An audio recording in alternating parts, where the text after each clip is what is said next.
Olá pessoal, eu sou a Mari e eu voltei. Hoje eu vou falar um pouquinho sobre o livro As Benevolentes, de Jonathan Littell. Esse livro aqui, ele é da editora Alfaguara. É um calhamaço, ele tem 912 páginas e vale cada página lida. Não se preocupe, porque vale muito. Bom, Jonathan Littell, ele é um autor que nasceu em Nova York e ele foi educado na França.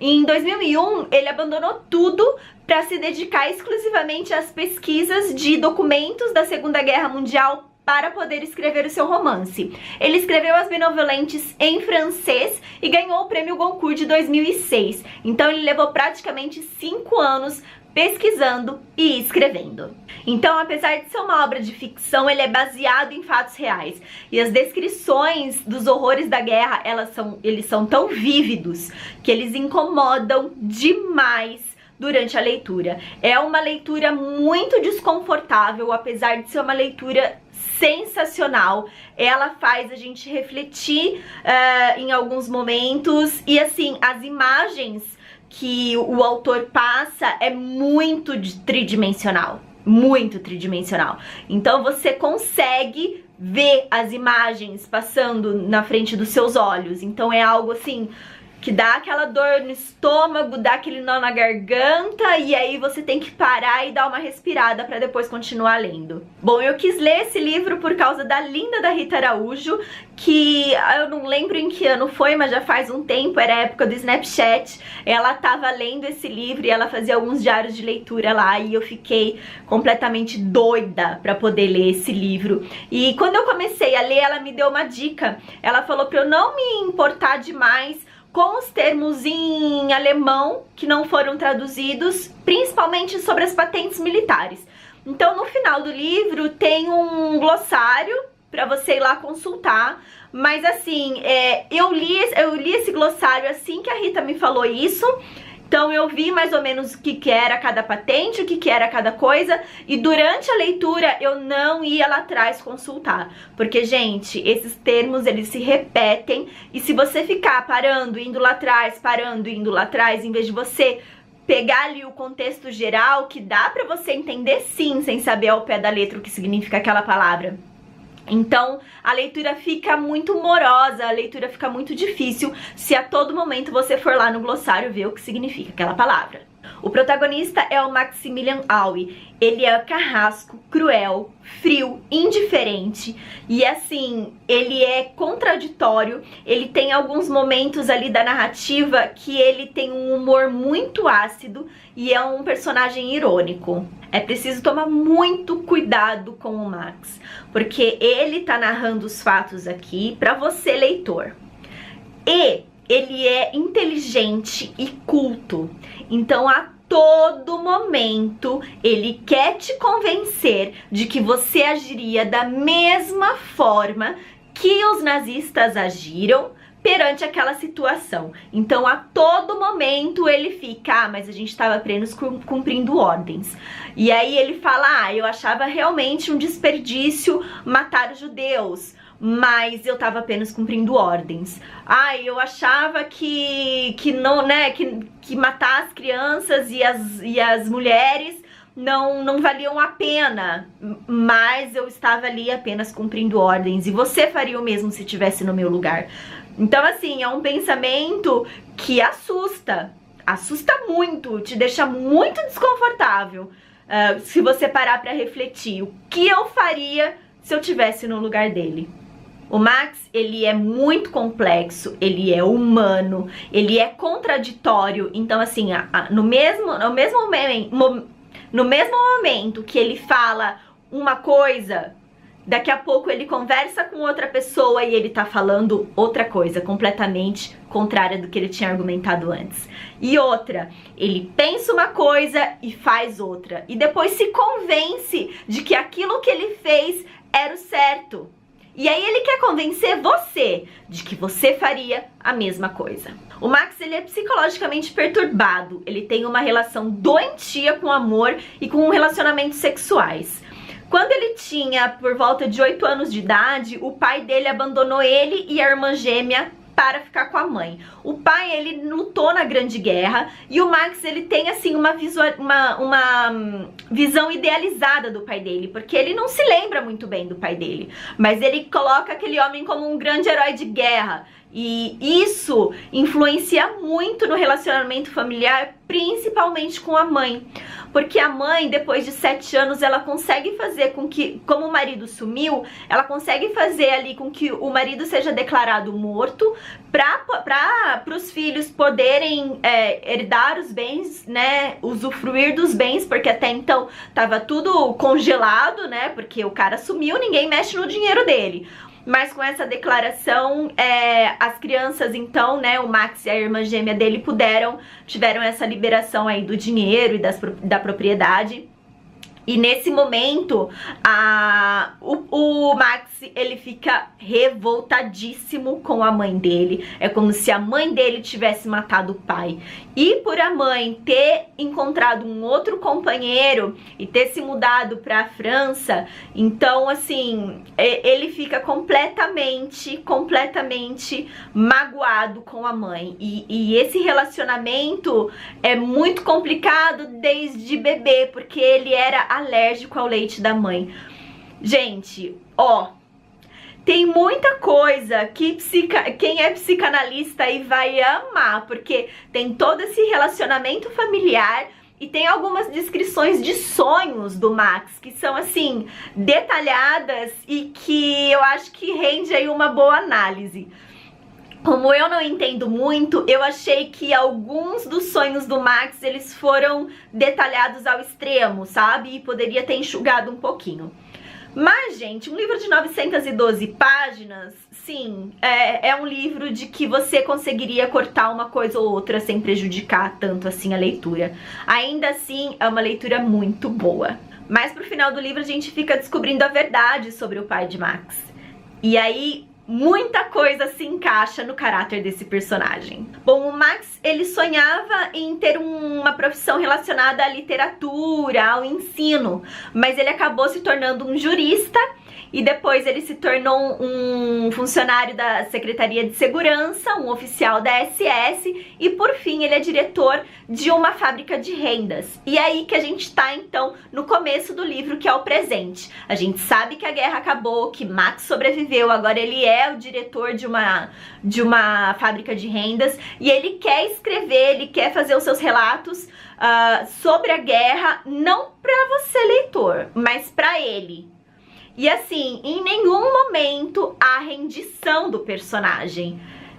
É muito assustador, gente. Você vai chegando ao final do livro e aquilo vai te dando uma angústia que não há redenção. É uma coisa assim pesada. Então o Max, ele vai narrar como é que foi essa escolha dele ter entrado na SS, né, na Secretaria de Segurança, que assim, ele não procurava isso, ele não queria, e ele meio que foi coagido, e aí pra se salvar ele entrou, porque o Max é muito esperto, ele se salva.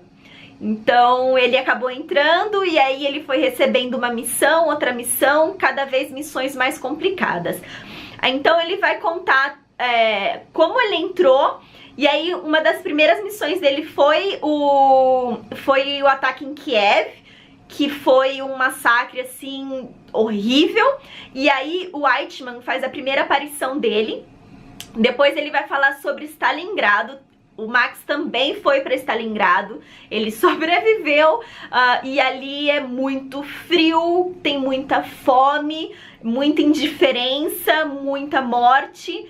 Depois também o Max, ele acaba visitando os campos de concentração, então vai falar sobre o Holocausto, não apenas de judeus, e depois vai falar sobre a queda do Terceiro Reich. O título, As Benevolentes, ele foi muito bem escolhido. E eu não sabia muito bem por quê. Aí eu pesquisei um pouco e acabei descobrindo que as Benevolentes são fúrias, que eram deusas que eu encontrei aqui nesse livro. Deixa eu ver aqui que eu marquei, que eu vou ler pra vocês. Quem são as fúrias? Então as fúrias, elas foram filhas de um ato de violência. Eram deusas da vingança que puniam assassinatos e outros grandes crimes, principalmente nos seios das famílias, e guardavam a ordem estabelecida do mundo. Posteriormente diziam-se que eram três: Alecto, a incansável, Megera, a intransigente, e Tisífone, a vingadora do sangue derramado. Então, aqui, em alguns momentos, para evitar falar o nome das fúrias, para não, né?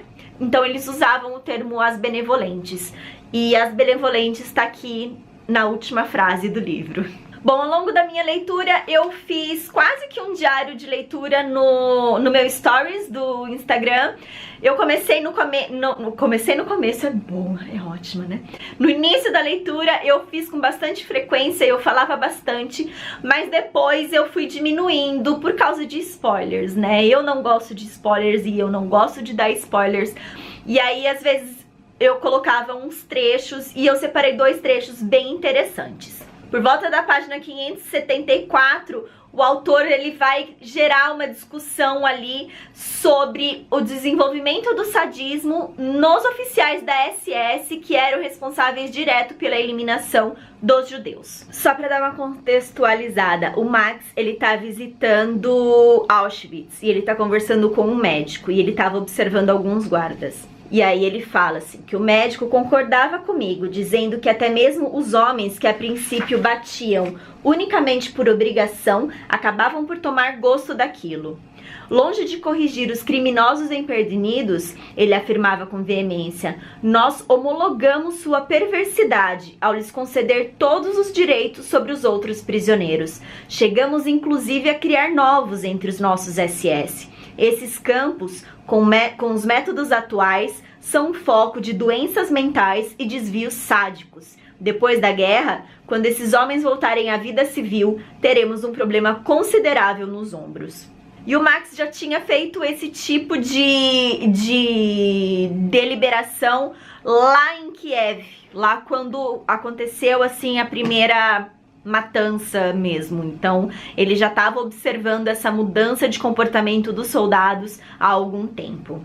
Depois lá da página 710, o Max ele tá argumentando sobre os alemães estarem perdendo a guerra e não admitirem isso e continuar a perseguição dos judeus. E isso foi algo muito criticado, né? E ele tenta dar uma explicação.